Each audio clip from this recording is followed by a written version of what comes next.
Bonjour à tous. Aujourd'hui, on va faire de la sociologie politique et on va parler d'un phénomène qu'on appelle la désirabilité sociale. Qu'est-ce que c'est? Ça consiste à adopter des comportements, des normes, des positions ou encore des discours pour se faire bien voir. Bon, a priori, ça n'a pas l'air d'être compliqué. En réalité, c'est très compliqué et c'est la bête noire des sondeurs. Donc on va voir les effets de la désirabilité sociale au niveau des sondages. Ensuite, on va voir ce qui crée de la désirabilité sociale, comment, qui est le plus sensible, pourquoi, et comment les politiciens utilisent ce phénomène pour manipuler les petits bourgeois qui se pensent plus malins que les prolos. Je vais vous donner quelques exemples. Le premier exemple, c'est l'exemple qu'on donne aux étudiants de première année. C'est deux sondages qui avaient été réalisés aux États-Unis dans les années 1950. On avait distribué deux questionnaires à deux échantillons représentatifs. Le premier questionnaire contenait la question « Êtes-vous pour autoriser le Parti communiste ?» Le deuxième questionnaire contenait la question « Êtes-vous pour interdire le Parti communiste ?» Les résultats, c'était 40% oui pour autoriser et 60% contre l'autorisation. Logiquement, si vous êtes pour l'autorisation, vous êtes contre l'interdiction. Et si vous êtes contre l'autorisation, vous êtes pour l'interdiction. Donc les résultats devraient être concordants. Eh ben non, il y avait une disparité d'à peu près 20 points. Ça, c'est le biais de désirabilité sociale. Dans l'Amérique des années 1950, le Parti communiste n'est pas quelque chose de désirable socialement, mais interdire non plus. Ça fait répressif, ça renvoie à la prohibition, ce n'est pas désirable socialement non plus. Par contre, autoriser, bien que ce soit l'inverse d'interdire, n'est pas un terme a priori connoté positivement ou négativement. Un autre exemple plus récent, c'est une enquête française réalisée entre 2014 et 2016, avec des interviews réalisées en face à face, où des questions étaient posées sur les prestations sociales. 12% des répondants déclaraient connaître une allocation fictive inventée par les chercheurs. 12% des enquêtés déclarent avoir déjà entendu parler de la prestation fictive. Cette proportion varie en fonction des caractéristiques sociales des enquêtés et de la position de l'item fictif dans le questionnaire. Les résultats se traduisent par un paradoxe de l'expert, selon lequel la probabilité d'affirmer avoir entendu parler d'une prestation qui n'existe pas augmente avec le degré de connaissance déclaré du sujet. Ce paradoxe se manifeste avec une acuité particulière chez les personnes à fort capital scolaire, qui seraient plus sensibles à la nécessité de faire démonstration de leurs compétences sociales face à l'enquêteur. Capital scolaire, c'est un terme sociologique pour parler du niveau d'études. Quand on parle de haut capital scolaire, globalement, c'est les personnes qui ont fait des études universitaires, pour faire simple. Cette étude, comme d'autres, révèle que les gens qui appartiennent à la classe moyenne ou supérieure, surtout au niveau culturel, moins au niveau économique, étaient particulièrement sensibles au phénomène de désirabilité sociale. J'expliquerai les raisons tout à l'heure, on reviendra là-dessus. Le dernier exemple que j'aimerais vous montrer, c'est les élections présidentielles françaises de 2002. En 2002, il y avait comme candidats Lionel Jospin, Jean-Pierre Chevènement, François Bayrou, Jacques Chirac, Jean-Marie Le Pen et une douzaine de petits candidats.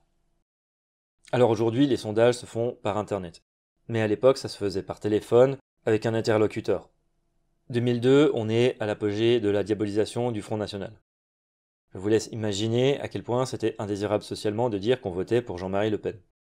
Ce qui fait qu'il y avait une disparité significative entre les résultats des données brutes du sondage et la réalité des intentions de vote. Donc, ce qui forçait, et force toujours, les sondeurs à truquer leurs résultats pour essayer de les faire coller à la réalité. Si je me souviens bien, les sondeurs multipliaient les intentions de vote de Jean-Marie Le Pen par 2,5. Donc la désirabilité sociale crée ce qu'on appelle des votes cachés. Donald Trump, dans une moindre mesure en 2016, c'est aussi un exemple. Et ça amène des fois à des surprises le jour des élections. Les biais de désirabilité sociale existent toujours dans les sondages d'opinion, même quand ils sont anonymes par Internet. C'est un phénomène qui est généralement conscient, mais qui peut être inconscient tellement notre cerveau a intériorisé des normes et des valeurs par peur de se faire mal voir. La sensibilité ou la vulnérabilité à la désirabilité sociale dépend de l'intégration sociale. Autrement dit, si vous êtes un marginal, un clochard, un délinquant, là, la désirabilité sociale n'a aucun effet sur vous. Par contre, si vous êtes un petit avocat, bourgeois, membre du tennis club local, avec votre ami médecin et votre pote architecte, alors là, il ne faut surtout pas faire un pet de travers. Sinon, vous allez vous faire mal voir, parce que quand on a un statut social, on a peur de le perdre. Qu'est-ce qui crée la désirabilité sociale? Les entités qui sont perçues comme figures d'autorité. L'État, les médias, l'Église, même si c'est moins le cas aujourd'hui, les milieux universitaires, les scientifiques, et dans une moindre mesure, des lobbies, des célébrités, des entreprises. Et ça peut être encore des gens qui exercent une forme d'autorité dans votre milieu social. Votre professeur, votre patron. Un phénomène intéressant, c'est par exemple l'électorat bourgeois du Front National qui a disparu quand la diabolisation de Jean-Marie Le Pen a commencé. Jean-Marie Le Pen pouvait faire 17 à 20% dans des quartiers comme Versailles. Cet électorat-là a disparu et le Front National n'a gardé qu'un électorat prolétaire semi-rural. En gros. Quand Éric Zemmour est apparu sur la scène politique avec des thématiques et un programme similaire à celui de Jean-Marie Le Pen à l'époque, cet électorat bourgeois est réapparu. Alors, il y a d'autres variables qui rentrent en compte, ce n'est pas la même époque, le contexte politique est différent, mais ça laisse percevoir un effet qui démontre que les classes sociales ne sont pas affectées de la même manière par la désirabilité sociale. Un autre exemple est le taux de vaccination Covid, en fonction du niveau d'études. L'État et les médias, et tout ce qui pouvait être perçu comme une figure d'autorité, ont mis des efforts considérables pour créer une désirabilité sociale vis-à-vis de la vaccination Covid. Alors la propagande aimait bien mettre en avant le taux de vaccination en fonction du niveau d'études, afin de faire passer les non-vaccinés pour des demeuriers, comme si un titulaire d'un master en économie avait plus de compétences en pharmacologie qu'un chauffeur de taxi. En réalité, ces statistiques montrent une division en matière de classe sociale et de la servilité de ces classes sociales vis-à-vis de l'autorité ou des arguments d'autorité. Parce qu'il faut quand même noter un détail intéressant, c'est que les titulaires d'un doctorat faisaient partie des gens les plus hésitants. Les gens qui ont un doctorat sont plus souvent des gens qui sont issus des sciences dures, qui sont formés à la méthode scientifique, et qui sont censés être allergiques aux arguments d'autorité. Brandir des statistiques sur le niveau d'éducation, ça va bien évidemment convaincre personne. On convainc les gens en leur témoignant du respect et en suscitant leur admiration. Ce que ce genre de statistiques sur le niveau d'études ont pour effet, c'est de rendre les classes bourgeoises à haut capital scolaire encore plus convaincues de détenir une intelligence qu'elles n'ont pas. Ce qui les rend encore plus manipulables et conformistes. On est tous vulnérables à la désirabilité sociale, plus ou moins en fonction de notre caractère. Le fait d'appartenir à une classe sociale ne donne pas des vertus qui nous rendraient plus ou moins résistants. Je vais vous donner un exemple. Zemmour, après les élections présidentielles, s'est présenté comme député dans le Var. Quand il a été faire campagne dans les quartiers de Prolo, il y a quelqu'un qui lui a dit « Ah, mais vous êtes le gars de la télé !» Cette phrase, elle illustre magnifiquement bien le fossé qu'il existe entre la classe dirigeante et la population de base au niveau des mentalités, des normes et des valeurs. Le problème, quand on est issu d'un milieu universitaire, et c'est le cas de la quasi-totalité de la classe dirigeante, c'est qu'on oublie complètement que la majorité de la population n'a pas nos connaissances, et donc ne voit pas de quoi on parle.